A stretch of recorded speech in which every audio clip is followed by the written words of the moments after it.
What the hell are you doing in my house? Charles Montgomery's voice shook with anger and shock.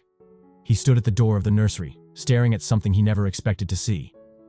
On the floor, next to the baby's crib, a young black man was sleeping. His arm was stretched out, almost touching the crib where a small baby lay awake, looking at him with big, curious eyes. David Washington slowly opened his eyes. His head was pounding, and for a moment, he couldn't remember where he was. Then he saw the angry face of Charles Montgomery looking down at him. "Sir, David tried to sit up, but his body felt weak. "How did you get in here? What do you want with my grandson?" Charles's hands were shaking with rage.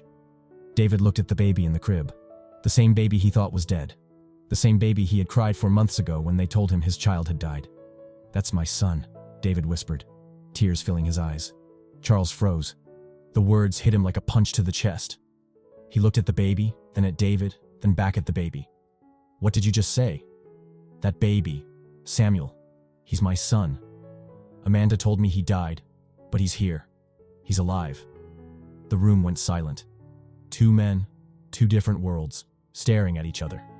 And between them, a baby who would change everything. If you're someone who appreciates emotional stories, we'd love for you to like and subscribe. There's more to come that might move you. Charles Montgomery stared at David Washington for what felt like forever. The silence in the nursery was thick and heavy. Baby Samuel gurgled softly in his crib, completely unaware of the storm happening around him. "Get up," Charles said, his voice cold as ice. "Get up right now." David slowly pushed himself off the floor. His legs felt weak, and his head was still spinning from fainting the night before. He had never felt so scared in his life. "Sir, please, let me explain." "Explain?" Charles's voice got louder. "You broke into my house. You could have hurt my grandson." "He's not your grandson," David said quietly, finding courage he didn't know he had. "He's my son." Charles laughed, but it wasn't a happy sound. It was bitter and full of disbelief. "Your son? Do you have any idea how crazy you sound? This baby belongs to my family. My daughter Amanda." "Your daughter Amanda lied to you," David interrupted.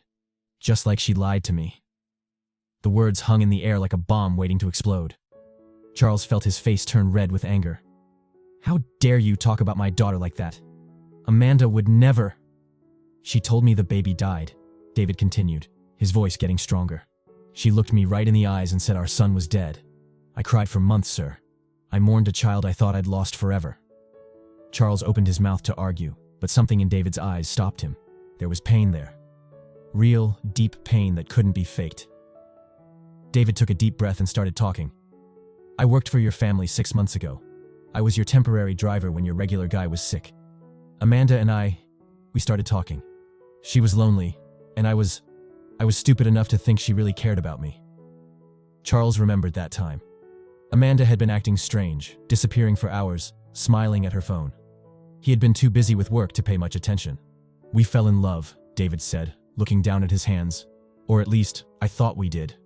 When she told me she was pregnant, I was scared, but happy. I wanted to do the right thing. I wanted to marry her, take care of our baby." "That's impossible," Charles said, but his voice was quieter now. "Is it?" David looked up at him. "Ask yourself, Mr. Montgomery. When did Amanda start acting different? When did she stop going out with her friends? When did she start wearing loose clothes and staying in her room?" Charles felt something cold creep into his chest. He remembered those months. Amanda had been moody, crying a lot, refusing to eat. They had sent her to see doctors, therapists. Everyone said she was just going through a phase. "She told me the baby died during birth," David continued. "She cried when she told me. She said her parents didn't even know she was pregnant, and now it didn't matter because the baby was gone. I believed her because... Why would she lie about something like that?" Charles sat down heavily in the rocking chair next to the crib. His mind was racing, trying to remember the timeline. Amanda had disappeared for almost 2 months, saying she was visiting friends in California. When she came back, she was thin and sad. She never talked about her trip. "You're lying," Charles said, but even he could hear the doubt in his voice. David walked closer to the crib. Baby Samuel looked up at him with bright, curious eyes. The baby's skin was light brown, his hair curly, his nose small but wide. David reached out his hand, and the baby grabbed his finger. "Look at him," David said softly. "Really look at him. Look at his eyes, his nose, the shape of his face. Then look at me." Charles looked. And for the first time, he really saw. The baby's eyes were the same shape as David's. His smile, when he gurgled, looked just like David's smile. Even his little ears were shaped the same way. "This is impossible," Charles whispered. "I worked in your house for 3 weeks," David said. "I drove Amanda to her appointments, to her friends' houses, to the mall. We talked for hours in that car. She told me about her dreams, her fears, how lonely she felt in this big house. I told her about my life, my struggles, my hopes for the future." Charles remembered those weeks. Amanda had been happier then. She would come home from her outings with a smile on her face. She would hum while getting ready to go out again. "One night, she kissed me," David continued, "right there in the garage when I was cleaning the car. She said she had been wanting to do that for days. From that night on, whenever you and your wife weren't home, she would come find me." The truth was hitting Charles like waves crashing against rocks. Each word David spoke made more sense than he wanted to admit. "When she told me she was pregnant, we were both scared," David said. "But we made plans. She was going to tell you and your wife about us, about the baby. She was going to fight for our love." "But she never did," Charles said quietly. "No, she never did. One day, she just stopped taking my calls. When I came to the house, security wouldn't let me in. 3 months later, she showed up at my apartment, crying. She said the baby had died and that I needed to forget about her and move on with my life." David's voice cracked as he remembered that terrible day. "I was destroyed, Mr. Montgomery. I loved that baby before it was even born. I had picked out names, bought a crib with the little money I had, dreamed about teaching him how to walk and talk. When she told me he was dead, part of me died too." Charles looked at the baby again. Samuel was playing with a small stuffed bear, making happy little noises. He was healthy, beautiful, alive. "How did you find out he was alive?" Charles asked. David took a deep breath. 2 days ago, I was working my new job delivering food. I came to this neighborhood, and I saw Amanda walking out of a baby store. She was carrying a bag with diapers and formula. I followed her car from a distance, and she came here." "You followed my daughter?" "I was confused," David explained. "If our baby was dead, why was she buying baby stuff? So I parked across the street and watched the house. I saw her go into what looked like a nursery room upstairs. I saw her holding a baby by the window." Charles felt sick to his stomach. All this time, Amanda had been taking care of the baby, pretending he was her son but keeping David away. "Last night I couldn't take it anymore," David said. "I had to know the truth. I waited until all the lights went out. Then I found a way into the house. I just wanted to see if that baby was really mine." "And when you saw him?" David smiled for the first time since Charles had found him. "I knew immediately. He looks just like me when I was a baby. My grandmother always said I had these same big eyes and this same curious expression. When I saw him lying there, alive and healthy, I couldn't handle it. Everything went black." Charles stood up and walked to the window. His perfect world was falling apart, but somehow, he felt like he was finally seeing the truth. "Where do you live now?" he asked. David looked embarrassed. "I have a small apartment across town. It's not much, but it's clean and safe. I work 2 jobs now, delivering food during the day and cleaning offices at night. I'm trying to save money to go back to school." Charles turned around and looked at this young man who claimed to be his grandson's father. David was thin, tired-looking, but there was something honest about him, something real. "Why should I believe you?" Charles asked. David looked at him with sad eyes. "Because I'm not asking you for money. I'm not asking you for anything. I just wanted to see my son. I just wanted to know he was alive and okay." Baby Samuel started crying, and without thinking, David moved toward the crib. He picked up the baby gently, holding him against his chest. Immediately, Samuel stopped crying and snuggled against David's shoulder. Charles watched this interaction with growing amazement. The baby seemed to know David. He was comfortable in his arms, happy to be held by him. "Samuel," David whispered to the baby. "That's what I was going to name you. Samuel David Washington." Charles felt his legs go weak. That's what Amanda named him. Samuel Montgomery. The 2 men looked at each other across the nursery. Between them, a baby who belonged to both their worlds but fit perfectly in neither. "What do we do now?" David asked quietly. Charles didn't have an answer. All he knew was that everything he thought he knew about his family, his daughter, and his grandson had just changed forever. The sound of a car door slamming echoed through the Montgomery mansion. Charles and David both froze in the nursery, still holding baby Samuel between them. "That's Amanda," Charles whispered, his face going pale. "She's back from her shopping trip." David felt his heart start racing. He hadn't seen Amanda in months, not since that terrible day when she told him their baby was dead.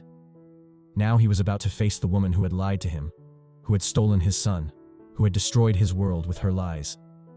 "What should I do?" David asked, panic in his voice. Charles looked at him for a moment, then made a decision. "Stay here. Don't leave this room. We need to hear what she has to say." Heavy footsteps echoed up the marble stairs. Amanda's voice called out, cheerful and light. "Dad, are you home? I got Samuel some new clothes and toys." Charles walked to the nursery door and opened it slightly. "Amanda, come up here, please. We need to talk." "Sure, Dad. Let me just put these bags down and I'll be right there." David sat down in the rocking chair, still holding Samuel. His hands were shaking. The baby looked up at him with those big, curious eyes, completely unaware that his whole world was about to change. A few minutes later, Amanda appeared in the doorway. She was a beautiful young woman with long blonde hair and bright blue eyes. She was wearing an expensive white dress and carrying shopping bags with designer labels. "Dad, you won't believe the cute outfit I found for Samuel at..." She stopped mid-sentence when she saw David sitting in the chair. The color drained from her face.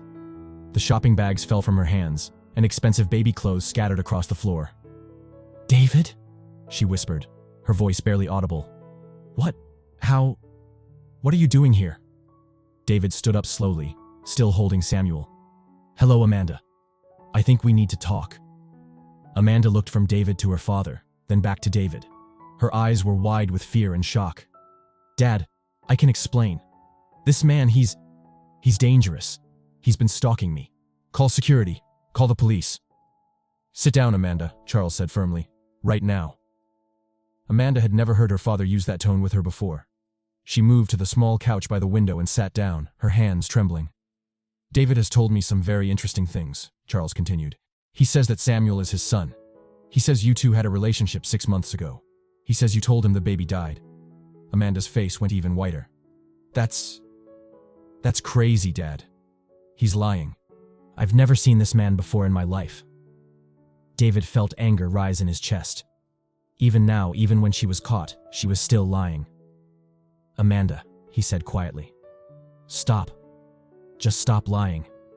Your father deserves to know the truth. Samuel deserves to know the truth." "I don't know what you're talking about," Amanda said, but her voice was shaking now. David looked at her sadly. "Do you remember the night we talked about names for the baby? You were sitting in the back seat of your father's car, and we were parked by the lake. You said if it was a boy, you wanted to name him Samuel, after your grandfather." Amanda's face crumpled. That was a detail only she and David would know. "Do you remember when you first felt him kick?" David continued. "You grabbed my hand and put it on your stomach. You were crying because you were so happy. You said you had never felt anything so amazing in your life." Tears started flowing down Amanda's cheeks. "Do you remember the day you told me you were pregnant?" David's voice was getting stronger. "We were in the garage and you were so scared. I held you for 2 hours while you cried. I told you everything would be okay, that we would figure it out together." "Stop," Amanda whispered. "Do you remember the plans we made?" David continued. "We were going to get a small apartment together. I was going to work extra jobs to support you and the baby. You were going to tell your parents about us. We were going to be a family." "Stop, please," Amanda said louder, covering her face with her hands. Charles watched his daughter fall apart and felt his heart breaking. Everything David was saying had the ring of truth to it. "What happened, Amanda?" Charles asked gently. "What really happened?" Amanda looked up at her father through her tears. For a moment, she looked like the little girl she used to be, scared and needing her daddy to make everything better. "I was going to tell you," she said quietly. "I really was. But then Mom found out." Charles felt his stomach drop. "Your mother knew?" Amanda nodded. "She found a pregnancy test in my bathroom. She was so angry, Dad. She screamed at me for hours. She said I was going to ruin the family name, that I was throwing my life away for some nobody." David flinched at the word nobody, but he didn't say anything. "She made me promise not to tell you," Amanda continued. "She said we would handle it quietly. She sent me to stay with Aunt Margaret in California until the baby was born." "And then what?" Charles asked, though he was starting to understand. "The plan was to give the baby up for adoption," Amanda said, crying harder now. "Mom had already found a family. Rich people who couldn't have children. She said it would be better for everyone." David felt sick. They had planned to give away his son without even telling him the baby was alive. "But when Samuel was born," Amanda continued, I couldn't do it. I looked at him, and he was so perfect, so beautiful. He looked just like David, and I remembered how happy we had been when we planned our future together. She looked at David with pain in her eyes. I told Mom I wanted to keep him. I said I would tell you and Dad the truth and that we could all figure it out together. But your mother didn't agree, Charles said. Amanda shook her head. She said if I kept the baby, she would disown me. She said she would tell you that I had been sleeping around and that we didn't even know who the father was. She said she would destroy David's life, get him arrested for something, make sure he could never get a job anywhere. David felt anger burning in his chest. So you chose to let me think my son was dead instead of standing up to your mother. Amanda looked at him with desperate eyes. I was scared, David. I was 19 years old, and my mother was threatening to destroy both our lives. I thought maybe it would be better if you moved on and found someone else. Better for who? David asked, his voice getting louder. Better for you, because it definitely wasn't better for me. I spent months thinking I had lost my child. I went to therapy because I couldn't stop crying. I couldn't eat, couldn't sleep, couldn't function. Samuel started crying, sensing the tension in the room. David immediately started rocking him gently, and the baby calmed down. Amanda watched this interaction with fresh tears. You're so good with him, she whispered. He's my son, David said simply. I've loved him since the day you told me you were pregnant. Charles stood up and walked to the window. His wife, Margaret, had orchestrated this whole thing. She had lied to him, manipulated their daughter, and kept him from knowing his grandson's true parentage. Where is your mother now? He asked Amanda. She's in Europe with her sister. She's been gone for 2 weeks. She said she needed time to think about our family situation. Charles laughed bitterly. Our family situation. Is that what she calls lying to her husband and destroying an innocent man's life? Amanda looked at her father with surprise. She had expected him to be angry with David, to take her mother's side. Dad, I know this is a lot to understand, but… What I understand, Charles interrupted, is that your mother turned you into a liar. What I understand is that this young man has been grieving for a son who was alive this whole time. What I understand is that I have been living with a lie for months. He turned to look at David. What I don't understand is what we do now. David looked down at Samuel, who had fallen asleep in his arms. I don't want to take him away from you, he said quietly. He's been living here. This is the only home he knows, but I want to be part of his life. I want him to know who his father is. Amanda stood up suddenly. You can't just come here and demand to be part of his life. He's been fine without you.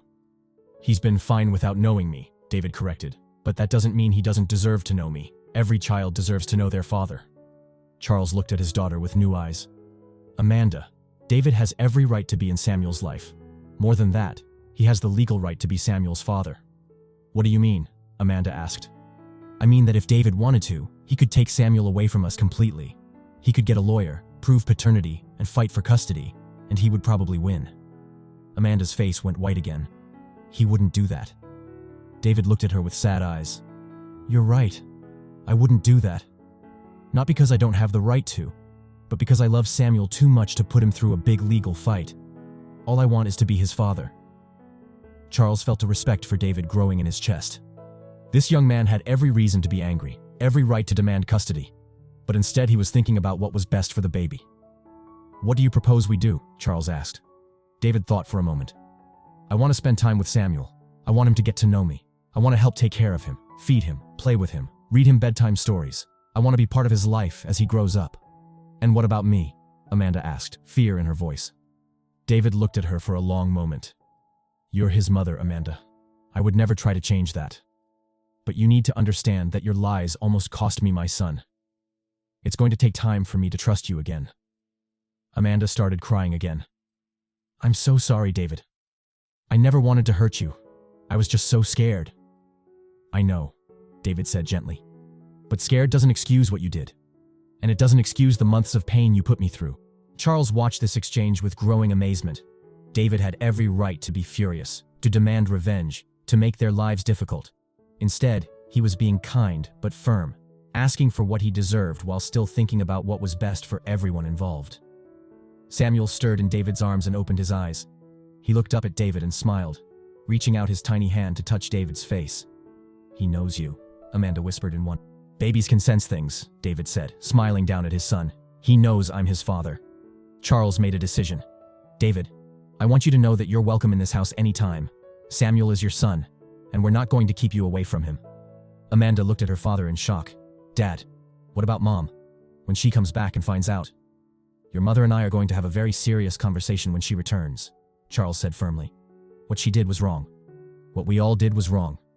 It's time to make it right." David looked at Charles with gratitude. "Thank you, sir. You don't know how much this means to me." "Call me Charles," the older man said. "And David, I'm sorry. I'm sorry for what my family put you through. I'm sorry you missed the first months of Samuel's life. If I had known the truth, things would have been very different." David nodded, tears in his eyes. "I believe you." As the afternoon sun streamed through the nursery windows, 3 people who had been strangers a few hours ago began to figure out how to become a family. It wouldn't be easy, and there would be more difficult conversations ahead. But for the first time in months, David felt hope. His son was alive, healthy, and beautiful. And now, finally, he was going to be a father. 2 weeks had passed since that life-changing morning in the nursery. David had been coming to the Montgomery mansion every day, spending hours with Samuel and slowly building a relationship with his son. At first, it had been awkward. Amanda would watch nervously from the corner while David fed Samuel or changed his diaper. Charles would find excuses to check on them every few minutes. But gradually, things had started to feel more natural. David sat on the living room floor, playing with Samuel on a soft blanket. The baby was now 4 months old and had started reaching for toys and making more sounds. Every day, David discovered something new about his son. "He's getting stronger," David said to Amanda, who was sitting on the couch nearby. "Look how he holds his head up now." Amanda smiled, though it was still a bit sad. "The doctor said he's developing perfectly. He's actually ahead of schedule in some areas." David looked up at her. "You take good care of him. I want you to know that I see that." These were the first kind words David had spoken directly to Amanda since the truth came out. She had been trying to rebuild his trust, but it was slow going. "I'm trying to do better," Amanda said quietly. "I know I messed up everything." "We all messed up," David replied, picking Samuel up and making funny faces at him. The baby giggled, and David's heart melted like it did every time he heard that sound. Charles walked into the room carrying a folder of papers. "David, do you have a few minutes? I'd like to discuss something with you." David carefully placed Samuel in his baby seat and followed Charles to his office. The room was huge, with dark wood furniture and shelves full of important-looking books. "Please sit down," Charles said, gesturing to a leather chair. David sat down nervously. He still felt out of place in this fancy house, even though Charles had been nothing but kind to him. "I've been doing some thinking," Charles began, "and I want to make some changes. First, I want to help you financially." "Sir, I told you before, I'm not looking for money." Charles held up his hand. "I know you're not asking for it, but I'm offering it. You're Samuel's father, and you should be able to provide for him without working 2 jobs just to survive." David shifted uncomfortably in his chair. "I appreciate that, but I don't want charity." "It's not charity," Charles said firmly. "You have a college degree, right?" David nodded. "Business administration.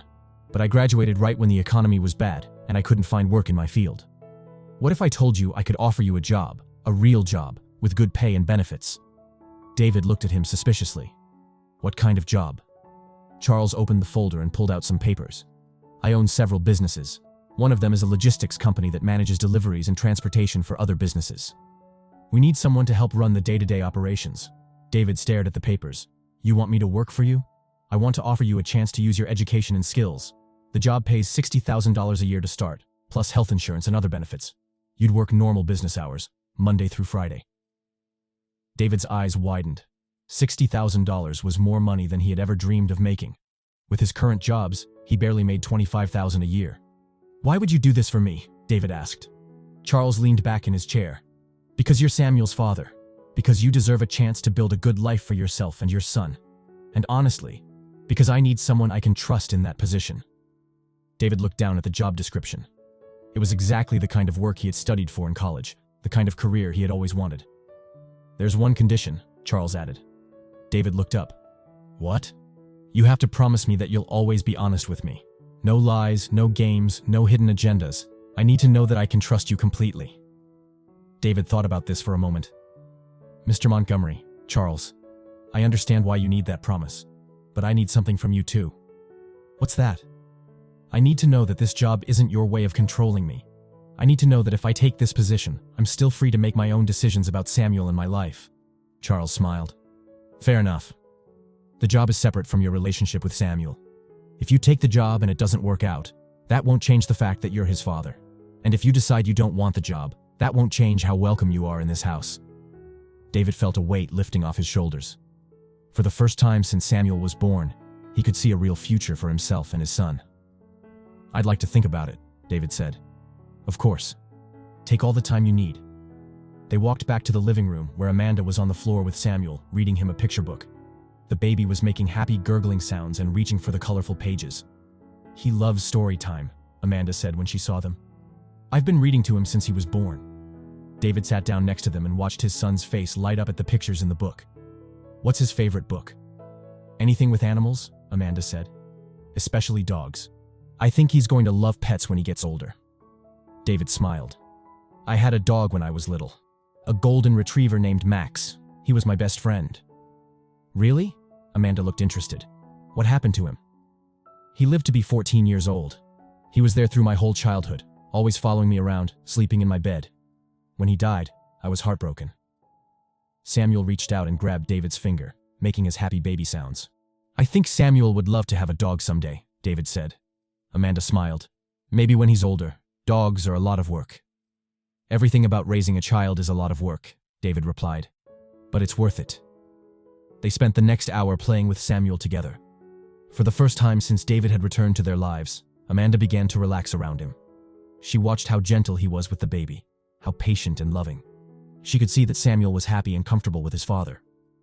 "David," Amanda said quietly, "I want to ask you something." "What?" "Do you think you'll ever be able to forgive me?" David was quiet for a long moment, thinking about her question.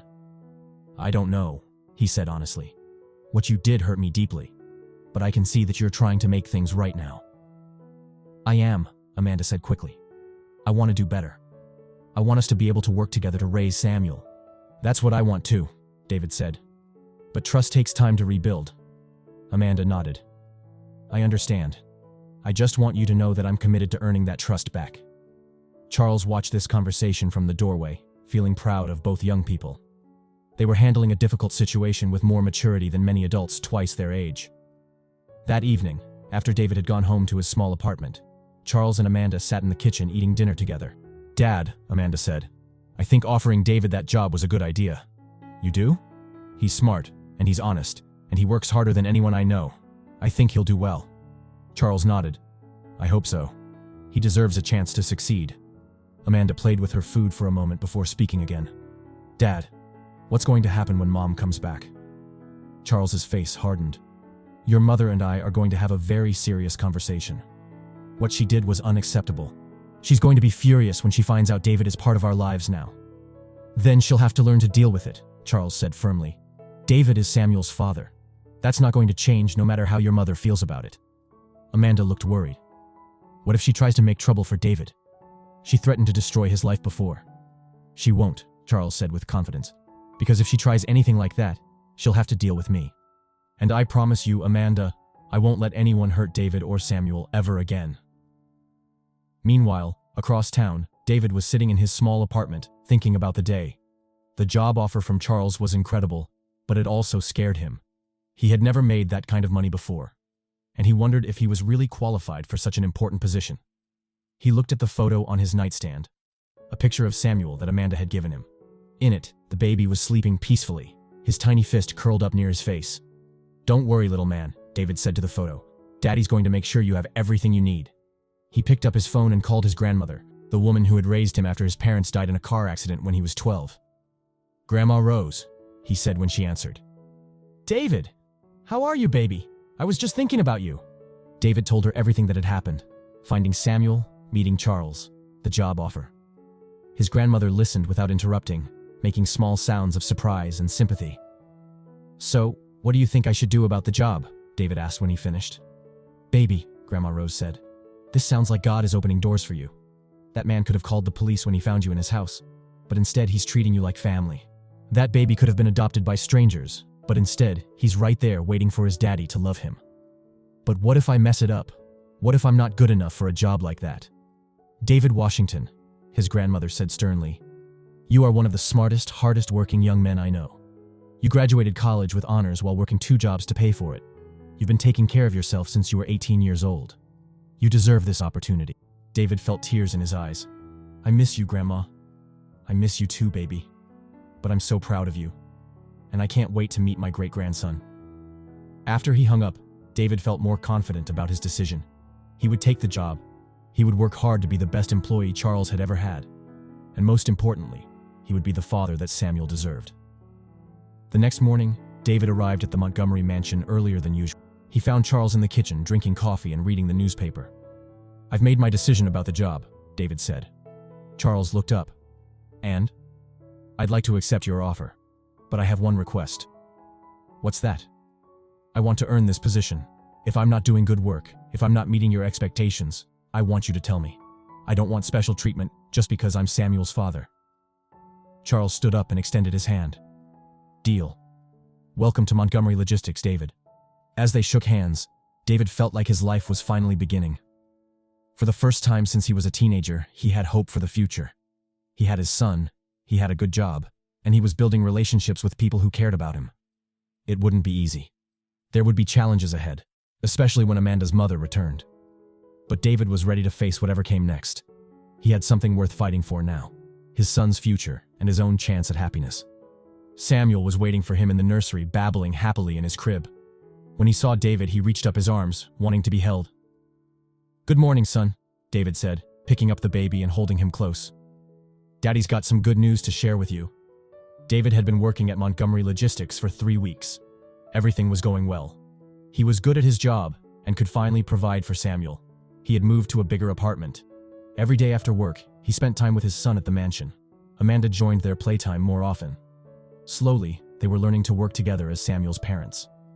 This Tuesday evening, David sat on the floor with Samuel, who was trying to crawl.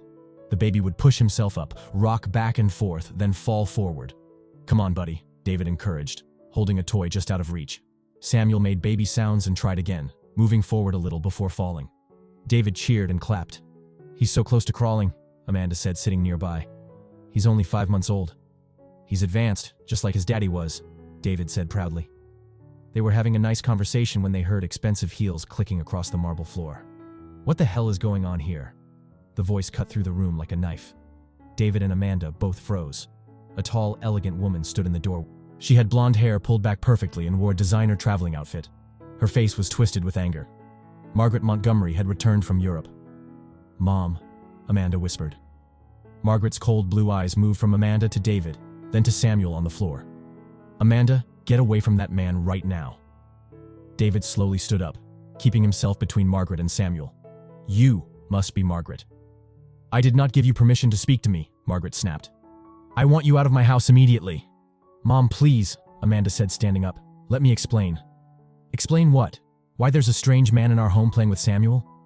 Charles appeared in the doorway. "Margaret, you're home early." Margaret turned to her husband with fury. "Charles, why haven't you called security? Why is this person still in our house?" Charles walked into the room and stood next to David. "Because David is Samuel's father, and he has every right to be here." The silence was deafening. Margaret stared at her husband like he had lost his mind.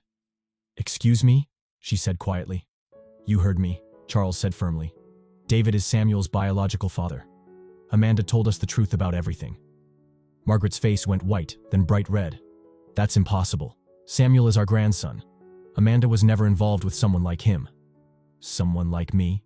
David asked quietly. "What do you mean by that?" Margaret looked at him with disgust. "Someone who doesn't belong in our world." "That's enough," Charles said firmly.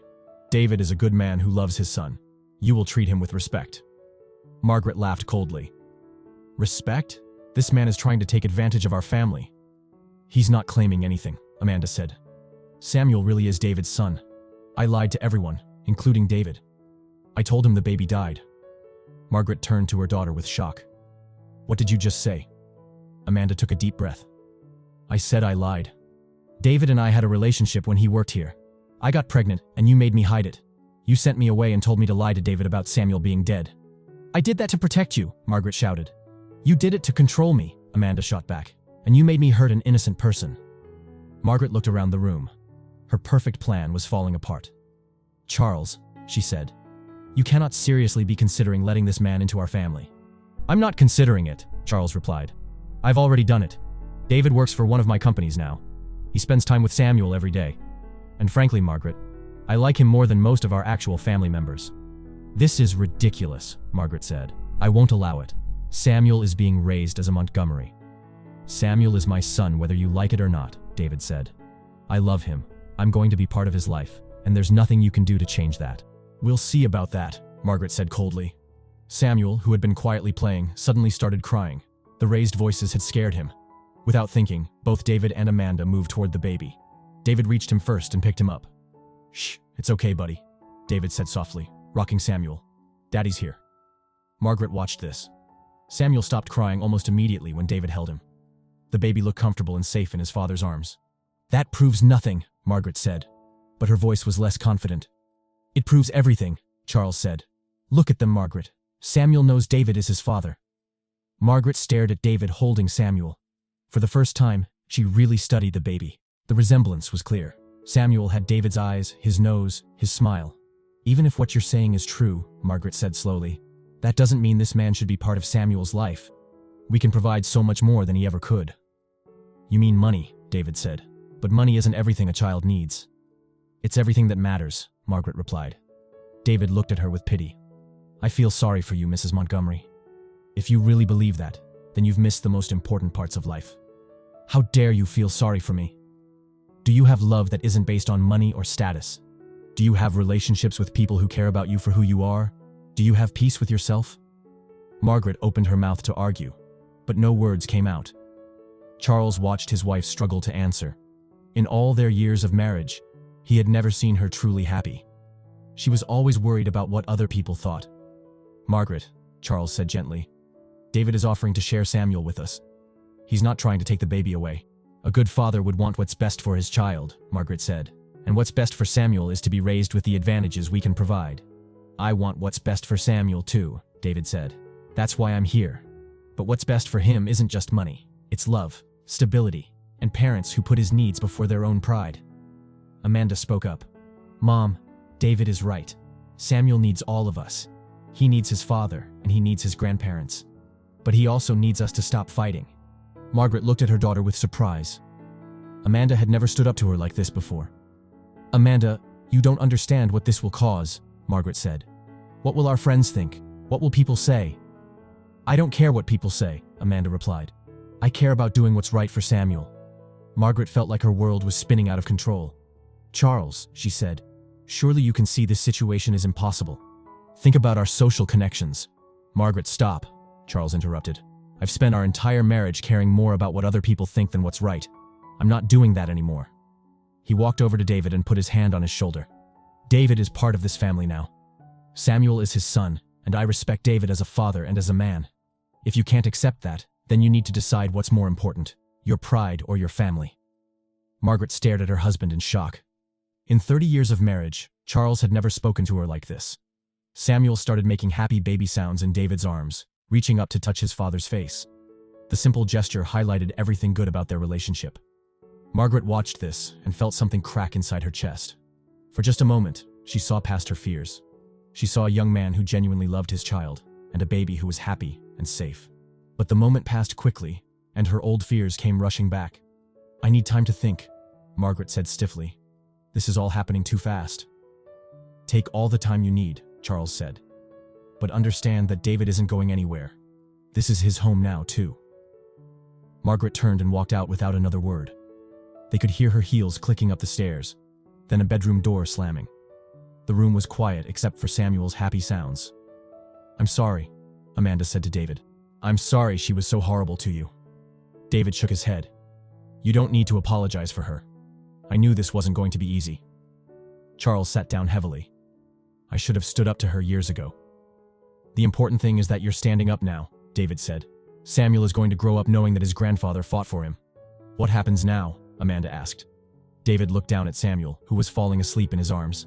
Now we keep doing what we've been doing. We take care of Samuel, we work together as his parents, and we hope that your mother comes around eventually. And if she doesn't? Charles asked. David was quiet for a moment. Then Samuel will grow up knowing that some people chose love over fear, and that's what matters. As evening light faded outside, the three of them sat in comfortable silence. They knew Margaret's return had changed things, and there would be more difficult days ahead. But they also knew they had something worth fighting for. A little boy who deserved to be loved by all of his family, regardless of their differences. 3 days had passed since Margaret's explosive return. The atmosphere in the Montgomery mansion was tense. Margaret had locked herself in her bedroom, refusing to speak to anyone. Charles slept in the guest room, and Amanda tiptoed around the house. But David continued his daily visits with Samuel, refusing to let Margaret's anger change his routine. His son needed stability. On Friday evening, David was feeding Samuel his bottle in the nursery when he heard soft footsteps. He looked up to see Margaret in the doorway, no longer wearing perfect makeup and designer clothes. She looked tired and vulnerable in a simple robe. "May I come in?" she asked quietly. David was surprised but nodded. Of course. Margaret walked slowly into the room and sat in the rocking chair. For several minutes, they sat in silence, watching Samuel drink his bottle. "He looks like you," Margaret said finally, her voice barely a whisper. David looked down at his son. "Everyone says that. I've been watching from my window," Margaret admitted. "I've seen you playing with him in the garden. I've seen how happy he is with you." David didn't know what to say, so he stayed quiet. Margaret took a shaky breath. "I've spent 3 days thinking about what Charles said, about choosing between my pride and my family." Samuel finished his bottle, and David lifted him to his shoulder, gently patting his back. "I need to tell you something," Margaret continued. "Something I've never told anyone, not even Charles." David waited, sensing this was important. 35 years ago, I was in love with someone my parents didn't approve of," Margaret said. "His name was Michael, and he was a teacher. He wasn't wealthy, but he was kind and funny, and made me feel alive." David looked at her with surprise. "My parents forbade me to see him," Margaret continued. "They threatened to cut me off financially if I didn't marry someone more suitable. They had already chosen Charles for me." Samuel gave a small burp, and David smiled, continuing to rock him. "I was young and scared," Margaret said, tears in her eyes. "I chose security over love. I married Charles and never saw Michael again." "Do you regret it?" David asked softly. Margaret was quiet for a moment. "Every single day. Charles is a good man, and I've grown to care for him deeply. But I've never felt the kind of love I had with Michael." David began to understand why Margaret had reacted so strongly. "When I found out about you and Amanda," Margaret continued, "it brought back all those memories. I saw my daughter making the same choice I did, choosing love over security, and it terrified me." "Why?" David asked. "Because I was afraid she would end up hurt like I was. But also, I was jealous. Jealous that she had the courage I never had." Samuel had fallen asleep in David's arms. David looked down at his peaceful son, then back at Margaret. "Mrs. Montgomery," David said gently, "I understand why you were scared. But Amanda and I, we're different. We have Samuel. We have a child who needs both parents to love him." Margaret wiped tears from her eyes. "Are you and Amanda trying to get back together?" David shook his head. "We're focused on being good parents to Samuel. Maybe someday we'll explore a relationship again, but right now, our son is what matters most." Margaret stood up and walked to the window. "I owe you an apology," she said without turning around. "What I said the other day was cruel and unfair. You clearly love Samuel very much." "Thank you," David said. "That means a lot." Margaret turned back to face him. "Do you think you could give me a chance to get to know Samuel, and to get to know you?" Before David could answer, Amanda appeared in the doorway. "Mom?" she said, surprised. "Is everything okay?" Margaret looked at her daughter with new eyes. "Everything is fine, sweetheart. David and I were just talking." Amanda looked between them uncertainly. "Your mother was telling me about her own experiences with love and family expectations," David explained. "I think we understand each other better now." Charles appeared behind Amanda. "Is this a family meeting I wasn't invited to?" Margaret walked over to her husband and took his hand. "Charles, I owe you an apology too. You were right the other day. I have been putting my pride before our family." Charles squeezed her hand. "We've all made mistakes, Margaret. What matters is what we do going forward." Samuel stirred in David's arms and opened his eyes, looking around at all the adults. He made happy baby sounds and reached out his little hands. "I think he wants to meet his grandmother properly," David said, looking at Margaret. Margaret's eyes filled with tears. "May I hold him?" David stood up carefully and walked over to Margaret. "Samuel, this is your grandmother, Margaret." Margaret took Samuel into her arms with trembling hands. The baby looked up at her with curious eyes, then smiled his bright baby smile. "Hello, little one," Margaret whispered. "I'm sorry it took me so long to really meet you." Samuel reached up and grabbed Margaret's finger, holding on tight. "He's beautiful," Margaret said, looking at David. "You should be very proud." "I am," David said. "Every day." Amanda moved closer to her mother. "Mom, does this mean you're okay with David being part of our family?" Margaret looked around the room at Charles, Amanda, David, and the baby in her arms. "I think what I'm learning," Margaret said slowly, "is that family isn't about money or social status. Family is about love and supporting each other, even when it's difficult." She looked directly at David. "You love Samuel, and he loves you. That makes you part of this family." David felt a weight lift off his shoulders. "Thank you," he said. "That means everything to me." Charles put his arm around Amanda's shoulders. "I think this calls for a celebration. How about we order pizza and have a family dinner?" Margaret laughed, the first genuine laugh any of them had heard from her in years. "Pizza? Charles, I don't think I've eaten pizza in 20 years. "Then it's about time you started," Charles said with a grin. 2 hours later, the Montgomery family, including David, was sitting around the kitchen table sharing pizza and stories. Samuel sat in his high chair, happily making a mess with his baby food while the adults talked and laughed. "So what happens now?" Amanda asked. David wiped Samuel's face with a napkin. "I think we take it one day at a time. We focus on being good parents to Samuel and building trust with each other." "I'd like to be more involved in Samuel's care," Margaret said. "I missed so much of his first few months." "We'd love that," David said. "He needs all the love he can get." Charles raised his glass of water. "I'd like to make a toast." Everyone raised their glasses. "To Samuel," Charles said, "who brought us all together, and to second chances, for all of us." "To Samuel," they all repeated. As they clinked glasses, Samuel clapped his little hands and giggled, as if he understood that something important was happening. Later that evening, after David had gone home, the Montgomery family sat in the living room talking about the future. "I want to set up a college fund for Samuel," Charles said. "And I want to make sure David has everything he needs to be a good father." "Dad, you've already given him so much," Amanda said. "Not because I have to," Charles replied, "but because I want to. David is part of our family now, and we take care of family." Margaret nodded. "I want to help too. Maybe I could babysit sometimes, or help with doctor's appointments." Amanda smiled. "I think David would appreciate that. And I know Samuel would love spending more time with his grandmother." Margaret looked at her daughter. "Amanda, I owe you the biggest apology. I put you in an impossible situation. I'm sorry." "I forgive you, Mom," Amanda said. "But promise me that from now on, we'll always choose honesty and love over fear and pride." Margaret reached over and hugged her daughter. "I promise." 3 months later, the Montgomery mansion was filled with laughter and the sound of a crawling baby. Samuel had finally mastered crawling and was exploring every corner of the house. David had been promoted at Montgomery Logistics and was excelling in his career. Most importantly, the family had found their rhythm. David came over every day after work. Margaret had become a devoted grandmother. Charles enjoyed taking Samuel for walks in the garden.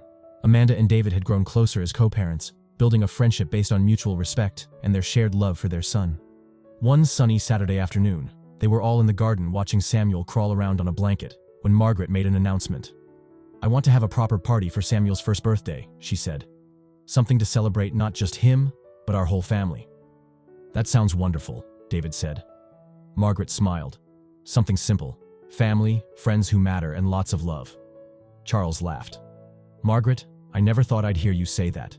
"Well," Margaret said, watching Samuel pull himself up against David's legs, "this little boy has taught me what really matters in life." David picked up Samuel and spun him around gently, making him giggle. "You know what I think?" David said, looking around at his chosen family. "I think Samuel is the luckiest baby in the world. He has more love surrounding him than most people get in a lifetime." As the afternoon sun streamed through the trees, the Montgomery family knew they had created something special. It wasn't the family any of them had expected, but it was exactly the family they all needed. Samuel looked around at all the faces smiling at him: his father David, his mother Amanda, his grandfather Charles, and his grandmother Margaret, and clapped his little hands with joy, as if he knew he was exactly where he belonged.